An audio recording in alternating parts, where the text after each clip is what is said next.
Ano ang emotional na stress? Ang emotional na stress ay ang uri ng stress na naugnay sa ating emosyonal na kalagayan. Ito ay nagmumula sa mga emosyon tulad ng takot, galit, pag-aalala, kalungkutan, at iba pa.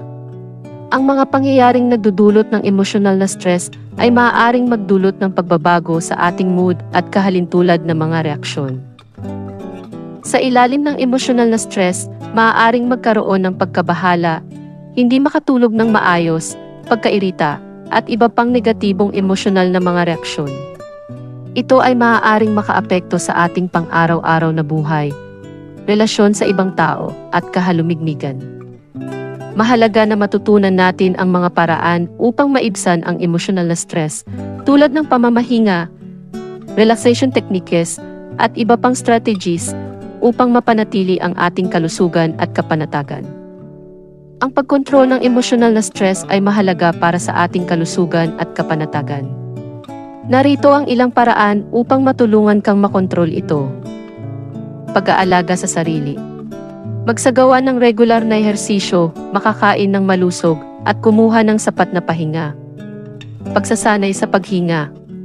Matutunan ang mga relaxation techniques tulad ng deep breathing, meditation, at mindfulness para maibsan ang tensyon. Time management. Organisahin ang iyong araw at gawin ang mga gawain ng maayos upang hindi magdulot ng sobrang stress. Pag-aalaga ng relationships. Maglaan ng oras para sa mga mahal sa buhay at makipag-ugnayan sa mga kaibigan upang magkaroon ng support system. Limitasyon sa paggamit ng teknolohiya. Iwasan ang sobrang paggamit ng mga gadget, lalo na bago matulog, upang hindi maapektuhan ang iyong tulog at emosyonal na kalagayan. Pagtanggap at pagsusuri. Tanggapin ang iyong emosyon at isipan.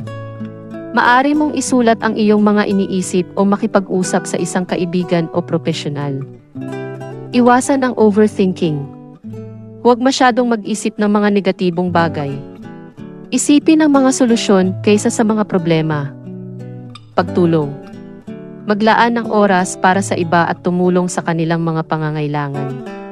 Ito ay makakatulong sa pagbibigay ng kasiyahan at kapanatagan. Hobby at interests. Maglaan ng oras para sa mga bagay na nagbibigay sa iyo ng kaligayahan at pag-aliw.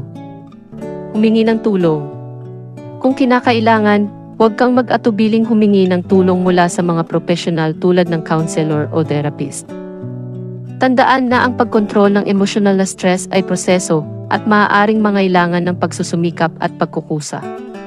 Hey everyone, if you enjoyed this video and found it helpful or entertaining, I'd really appreciate it if you could give it a thumbs up and hit that subscribe button. By subscribing to my channel, you'll be notified whenever I post new content, and it would mean the world to me to have you as a part of our Primary Basics TV community. Also, don't forget to click on the notification bell icon so you never miss any of my latest uploads. I love reading your comments and getting to know you all, so feel free to drop any questions or thoughts down below. Thank you so much for watching, and I can't wait to see you in the next video.